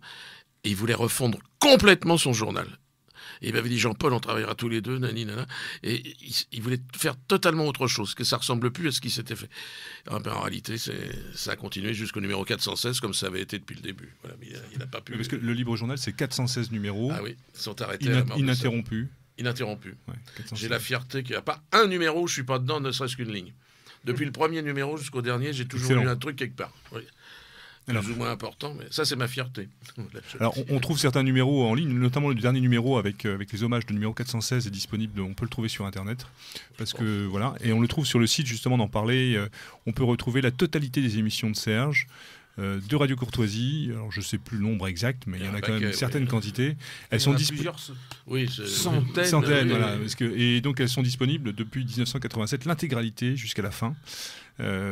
Sur Internet, il y a 1 ou 2 sites qui sont consacrés à ça. Ça prouve l'importance et le relief de ce qui est tout à fait une œuvre. Oui. Ouais, tout à fait. On parlait de on a abordé là les invités justement sur la radio. Vous parliez justement de cet anticonformisme. Pour le moins, on peut dire qu'au niveau des invités dans son émission, on ne pouvait pas être plus anticonformiste puisqu'on avait vraiment des invités qui venaient tout azimut. Les plus loufoques on passait devant son micro, ça, il n'y a pas de problème. Enfin bon, particulièrement les médecins, ça, elle était passionnée par tout. Mais en plus, il riait pas là. Parfois, c'était assez surprenant. C'était un homme extrêmement intelligent. Il y a des types qui sont venus qui parlaient médecine. Enfin, on était pliés en deux, Goffman et moi, parce qu'ils disaient vraiment des conneries. Et Serge était passionné, les écoutait comme ça, comme si ça avait été des prix Nobel de physique. Ça, il avait une fascination pour ça. Il faut savoir quand même que Serge était quelqu'un qui croyait aux gnomes. Oui, c'est ça. Aux trolls. Et au fait de la forêt. Non, mais moi, j'en ai discuté pendant plusieurs heures avec lui. C'était quoi? C'était une passion ou c'était... Non, c'est une certitude. Non, il croyait aux fantômes, il croyait aux phénomènes parapsychologiques, il croyait aux soucoupes volantes, il était créationniste, donc il pensait que le monde avait été créé en 6 jours. Il expliquait que le monde avait 10 000 ans. Ou 10 ou 15 000 ans, pas plus. J'ai demandé l'heure, moi, il n'était pas content. Voilà, bon. et toute une série de choses comme ça. Mais je crois que s'il avait pu trouver une association qui pensait que la Terre était plate, il en aurait été membre. Bien sûr. On comprend mieux les accusations du fait qu'il ait été gnostique de la part de certains. Ah oui, alors ça, c'est sûr que c'était un être qui, pour moi, n'était absolument pas cartésien. Il était pas. On dit il avait l'âme slave, mais bon. Je suis désolé, il avait l'âme slave, mais c'est le cartésianisme, c'est quelque chose de typiquement français. On a du mal à comprendre que d'autres peuples ne puissent ne pas l'être, quoi. Les Américains sont absolument pas des gens cartésiens, les Allemands ne le sont pas non plus. Mais la France, c'est des esprits cartésiens, c'est des esprits forts, c'est des esprits qui prétendent tout expliquer par un raisonnement, etc. Et lui, par exemple, il était passionné par l'alchimie, par exemple. Absolument, oui. C'est des choses comme ça. Donc, c'était des connaissances extra-scientifiques. Voilà. C'était pour ça qu'il n'était pas étonnant de sa grande amitié avec Jacques Bergier, mais avec toutes sortes de gens qui ont écrit dans les collections Les Chemins de l'Impossible, Collection Rouge de chez Gélu, etc. Et tous ces gens-là, il en connaissait, mais quand ça m'est arrivé de temps en temps de parler de lui avec ça, il connaissait la plupart des auteurs. Il les avait déjà rencontrés, il avait été ami, il en avait invité un certain nombre. Par exemple, il a invité, je ne sais pas combien de fois, puis il met sur à son émission Jean-Paul Bourg, par exemple, qui est quand même un personnage un peu particulier. Il adorait ce genre de personnage. C'est le paradoxe, il était furieusement français, mais il n'était pas cartésien. Voilà. Alors, en tant qu'écrivain, juste, je tenais à signaler au niveau de ses ouvrages. Déjà, en tant que journaliste, il a collaboré à différentes revues, Valeurs Actuelles, Le National, fondé par le Front National en 73. Présent également, Le Crapouillot. Et Pas de panique à bord, c'est quoi ça, Pas de Pas panique de panique à bord, c'était publié par Philippe Randa. Oui, mais par exemple, on ne le sait pas, mais par exemple, il était actionnaire, c'est mis sur son nom de Zoom, et il a été, à un moment, il a été directeur de Zoom, qui était une revue spécialisée dans la photo de haut niveau. D'accord. Oui, dans votre notice, vous rappelez qu'il a été aussi il a été rédacteur en chef dans un journal qui s'occupait de restauration. Oui. Et donc, des champs très très ouverts. Quand même. Oui. Bah, il y avait aussi des travaux, pourrait-on dire, un peu alimentaires, quoi. Mais par exemple, il était passionné par tout ce qui était photo, mais photo d'art, enfin, photo artistique. Parce que Zoom, pour les gens qui s'en souviennent, c'était... C'était une revue de haute gamme. Qu'il avait été à Zoom. Et donc, il éditera, il écrira avec Alain Sanders La Nuit de Jéricho. Il devait avoir un deuxième tome. tome. Alors, l'édition Les Vilains Hardis, c'est quoi ça? C'est son édition à lui. Oui. Les Vilains Hardis. Oui. Le Dictionnaire de la colère, donc qui est un recueil de chroniques préparu dans le Livre Journal. Voilà. Pareil aux éditions Les Vilains Hardis. Le Catalogue des nuisibles. Alors ça, c'est quelque chose aussi. Sous-titré Catalogue de la France à l'envers, 50 portraits au vitriol de bestioles malfaisantes. Oui, alors on a le droit à l'abbé Pierre, au général de Gaulle, en fait. C'était d'ailleurs paru en chronique dans le Livre Journal. C'est une recension de ces chroniques. D'accord. Voilà. Au niveau, après on l'a vu, je reviens un peu en arrière, au niveau politique, après cette scission, il a vécu véritablement une traversée du désert, ou est-ce que véritablement ça a mis fin à certaines illusions? Donc ça a posé un problème. Il y a cru véritablement. Ça a posé un problème au journal, mais pour le reste, ça ne lui a pas posé vraiment un cas de conscience. Bon, les choses étaient comme ça, et puis voilà. D'accord. De toute façon, il était plus... l'engagement politique en tant que tel, c'était quand même un journaliste. L'engagement militant politique, bon, il avait peut-être pu ça quand il était jeune, il m'en a parlé deux ou trois fois. Il aura fait quelques élections quand même, dans les années 70. Oui, c'est vrai d'ailleurs, parce que... 77, et puis il avait été d'ailleurs candidat dans le 19e, mais c'était par amitié pour boucler les listes. Il n'en avait pas envie du tout, enfin il avait dit oui, comme ça, pour faire plaisir. Il a été élu conseiller municipal à Sannois. Oui, c'est vrai. Il n'a jamais siégé. Il est jamais allé, je crois qu'il n'y a jamais allé une seule fois. Non, il n'y a jamais habité. C'était pour boucler les listes, ça. C'était un débatteur, mais c'est pas un acteur, franchement, de terrain. Enfin, pas un militant de terrain. Oui, voilà, je sais pas si je me fais comprendre. C'était le débat d'idées qui l'intéressait. Le combat pour le combat, ça l'intéressait pas. Quoi. De toute façon, en plus, si met sur son nom, il a dit, il était antidémocrate. Oui, déjà. Alors, il était contre le suffrage universel. Alors. Donc déjà, ça solutionnait le problème, quoi. Voilà. Oui. Je crois même qu'il n'avait jamais voté. Non, je crois qu'il avait même pas de carte d'électeur. C'est probable, en tout cas il votait pas. Non mais je crois, il me l'a dit plusieurs fois qu'il votait pas. Oui, voilà, il n'était pas démocrate alors? Il était tout. Oui, mais il a quand même été élu. C'est dingue. Comme quoi. C'est bien arrivé deux fois pour la F. Pour revenir un petit peu sur le Libre Journal, on l'a vu, il y avait donc jamais de réunion, jamais de comité de rédaction. C'est quoi ça? Peut-être au bistrot. Oui, au bistrot comme ça, mais bon, vite fait, bien fait. Non, rien du tout. Moi, je vais vous raconter une anecdote, ça résume entièrement Serge de Beketch. C'était en 84. Serge de Beketch n'avait toujours pas le permis de conduire. Il part en vacances à Mayotte. Il part en vacances à Mayotte. En voiture? Non. Et il rentre. Je crois que c'était Mayotte. Voilà, il rentre de Mayotte avec le permis. Et il avait le permis de conduire parce que à l'époque, c'était la Légion étrangère qui faisait passer le permis de conduire à Mayotte. Alors, voilà. Et en tant que fils de légionnaire Mara Dien Bien Phu, on lui a donné le permis de conduire. Excellent. Donc on part du haut de l'avenue Marceau, où il avait garé sa voiture, il me dit et on allait au restaurant qui était 200 mètres plus bas. On a frôlé 10 fois l'accident et on a mis une demi-heure à se garer. Ça, c'est Serge. Je veux dire, les retours de Radio Courtoisie à 9h30, vous me ramenez chez moi, comme ça. Pour lui, on n'était pas arrivé. Serge, il parlait en voiture. Oui, avec comme ça. Et il ne regardait pas la route, les feux. C'était exactement ça. Il y avait toujours des voitures un peu fatiguées. Moi, j'ai des souvenirs de l'avoir poussé une ou deux fois, quand même. Mais par rapport à tous ces écrits, par rapport à ces aventures diverses et variées, que ce soit à Minute ou ailleurs, il n'y a jamais eu de problème avec la justice? Si, il en a eu. Moi, je ne connais pas les détails, mais je sais qu'une fois, on l'avait accompagné au palais de justice, et il avait mis une belle cravate, tout ça. Et, monsieur, profession, homme en colère. Ça voulait tout dire. Oui, mais ça commençait mal. Oui. C'est-à-dire qu'il il a eu un certain nombre de condamnations. Ah ouais, je sais pas, il a été condamné notamment pour diffamation envers un certain nombre de gens, et la plupart de ces gens ne se sont pas fait payer. Parce qu'en fait, c'était, bon, je ne vais pas donner les détails, mais c'était des espèces de règlements internes à la droite nationale, etc. Donc les gens avaient obtenu la condamnation, parfois des condamnations lourdes, très lourdes, plusieurs dizaines de milliers d'euros. Et les gens ne se sont pas fait payer parce qu'ils savaient qu'ils coulaient le journal s'ils se faisaient payer. Puis ça leur suffisait de savoir qu'il y avait eu condamnation. Voilà. Mais ça l'avait beaucoup marqué d'avoir été interpellé là, par... non, mais ça, c'est parce que c'était hors de proportion. En plus, voilà, d'avoir eu... l'humiliation. L'humiliation, on lui enlève les chaussures, fouille, etc. C'était horrible pour lui, ça. J'allais y venir en fait. Est-ce qu'il avait des ennemis? Est-ce qu'on peut citer des noms? Il avait beaucoup d'amis, mais bon, il avait des jaloux. Il avait Tristan Mendès France, oui. Bon, qui a dû passer des années à écouter Radio Courtoisie, les émissions de Serge Becquet, qui devait tout noter. Alors, il a fait on peut espérer que ça l'ait rendu meilleur peut-être. Il a fait un rapport de 250 pages que j'ai vu, de plainte au CSA, où il extrayait 10 lignes de chaque émission, et donc c'était que des appels au meurtre. Mais il fallait les replacer dans le contexte. Bon. Et ils n'ont d'ailleurs pratiquement pas obtenu la condamnation de... Je crois qu'ils ont eu un avertissement et ils ont été obligés de le lire à l'antenne 2 ou 3 fois que... Je recommencerai plus. Ces propos avaient été tenus dans le feu de l'action. Oui, voilà. Et ça n'a pas abouti à grand-chose, quoi. Je ne sais pas si on pourrait le faire encore aujourd'hui, parce que je pense que la censure c'est encore durci. Beaucoup plus serré.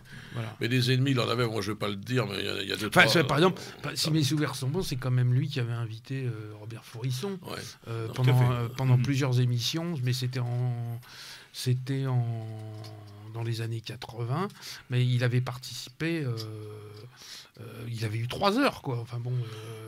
etc. Bon, aujourd'hui, ce serait plus possible. Là, c'est pas possible. À mon avis, c'était avant la loi Guesso, d'ailleurs. Oui, avant la Guessotine. Oui, non, mais c'est sûr. Oui, parce que c'est sur quelle émission? C'est pas chez Serge Beketch où il l'avait réinvité et Robert de Faurisson, je crois, avait décliné l'invitation en disant mais de toute façon, je pourrais pas faire autrement quand je parle. Ça, je sais pas. Je peux pas vous dire. Peut-être que je l'associe à Serge de Beketch, mais... Alors, des ennemis, pour répondre à votre question, je dirais pas de nom, mais il en avait quand même 2 ou 3, et parmi les gens de la profession, moi j'ai vu partir des lettres à 1 ou 2 personnages qui lui avaient manqué. Mon vieux, c'était d'une virulence incroyable. Il y avait quand même 2-3 ennemis dans la presse, même, évidemment. Des jaloux, des gens qui lui en voulaient, parce qu'il était peut-être pas riche, mais il avait une grande estime, il avait un auditorat, il avait un lectorat que d'autres n'ont pas. Il n'était pas un homme riche, Serge, mais c'est un homme très écouté. Et ça faisait des jaloux, qui avaient peut-être réussi dans leurs affaires financièrement, mais qui n'avaient pas l'audience qu'il avait. Donc il a loupé. Puis il a peut-être dit parfois des choses qui pouvaient heurter quand même des gens. Pris dans le feu de l'action. Oui, puis non, délibérément. Mais on va dire que c'était dans le feu de l'action. Quand même. C'est délibérément dans le feu de l'action. Délibérément dans le feu de l'action. Ouais. On va dire ça comme ça. Si on repense quand même sur les quelques portraits qu'il y a pu y avoir dans la grande, entre guillemets, presse, c'est vrai qu'en général, c'était quand même toujours les mêmes qualificatifs qui revenaient sur le fait que, en gros, il était vociférant, antisémite, etc., etc. C'était quand même le portrait en général était très très vite plié quand même. Mais de toute façon, les gens, nos adversaires ne raisonnent que par cliché. Oui. La clé de voûte étant l'antifascisme, qui est la clé de voûte des imbéciles, quoi. Parce que ça explique tout, quoi. Quand on a dit ça, on peut plus rien dire, il n'y a pas pire, donc de toute façon, on peut pas discuter, et les antifascistes ont raison, quel que soit le sujet. Bon, voilà. Donc c'est très très simple. Il faut pas s'étonner que il n'ait pas eu des articles correct à son décès. Ce qui est évident, c'est qu'il a eu ses obsèques ont montré sa popularité, quoi. C'était blindé. L'église était, mais l'extérieur était, tout était plein. C'était bondé. L'extérieur, tout le parvis était plein. Les escaliers devant, la rue était pleine, etc. Ils avaient compté, il y avait plus d'1 millier de personnes. Ah non, il y avait beaucoup plus. Il y avait quasiment 2000 personnes. 2000, oui. Alors voilà. C'est pas rien. Non, pour moi, il y a eu... Enfin, moi qui ai assisté aux deux, il y avait non, mais pour moi, il y avait plus de monde. Il y avait nettement plus de monde à l'enterrement de Serge Becquet qu'à celui de Jean Ferret. Ah, c'est évident, ça, c'est tout à fait vrai. Et puis Serge de Becquet, c'était vraiment des gens... des gens ils étaient venus parce de loin, qu'ils l'écoutaient. Voilà. C'était... Moi, ce jour-là, j'ai rencontré des gens qui venaient de l'autre bout de la France. Absolument. Des gens qui étaient venus du sud, de Bordeaux. Absolument. Et parce qu'il vous disait... D'ailleurs, l'homélie du père Argouache était formidable. Formidable. Non, c'était son enterrement a parfaiement montré l'audience qu'il avait, l'impact extraordinaire qu'il avait.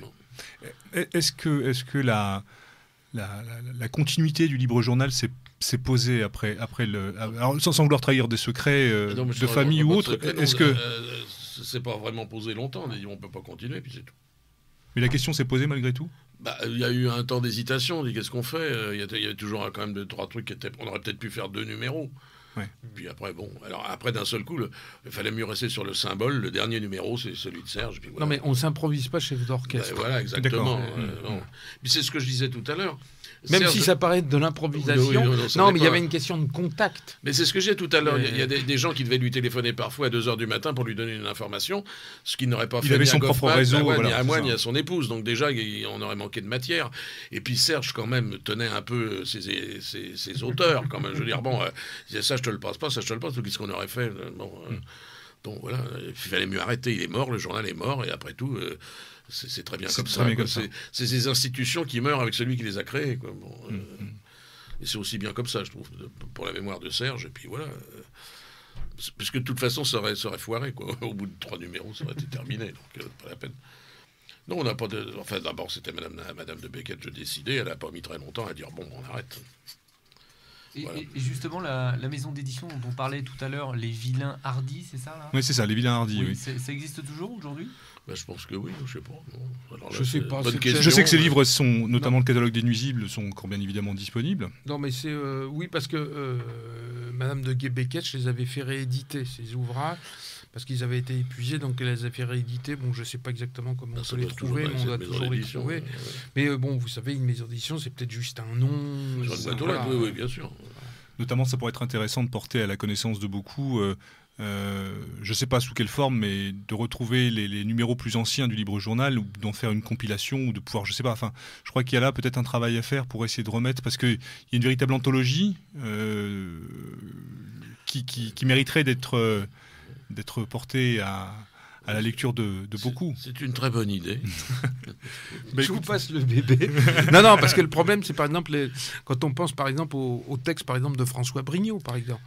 Au début, il a eu toute une série de textes qui sont parus au début du socialisme, etc., où il reprenait ses chroniques de Minute, mais il a, par exemple, les chroniques de François Brignot dans le Libre Journal de Serge n'ont jamais été édités. Ça sera un texte extraordinaire.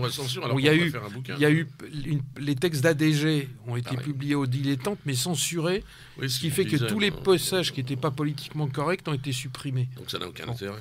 Voilà, il va être temps de nous quitter. Je tiens vraiment à vous remercier tous les deux d'avoir participé à cette émission qui nous tenait à cœur. Et je voudrais, en guise de conclusion, citer simplement Serge.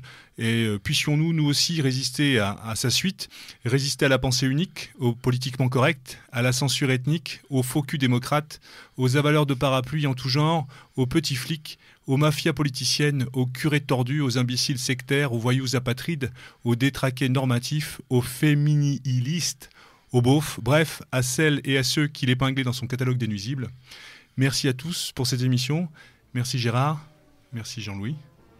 Et je voudrais pour simplement dire amis de la résistance, bonsoir.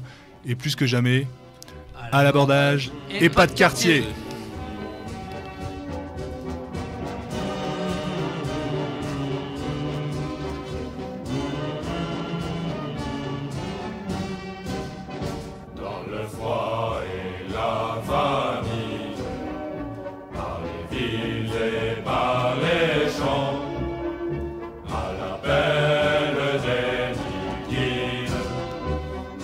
Les partisans blancs à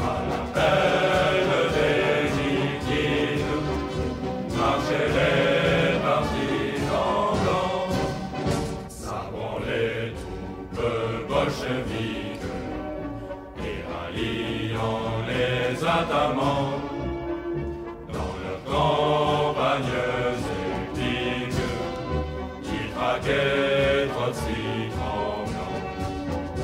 Dans leurs campagnes épiques qui traquaient Trotsky tremblant. C'est pour la Sainte Russie, pour la vieille tradition, pour la gloire et la patrie, que luttaient ces bataillons. Pour la gloire et la patrie, que luttaient ces bataillons. Votre gloire est immortelle, volontaires et officiers blancs.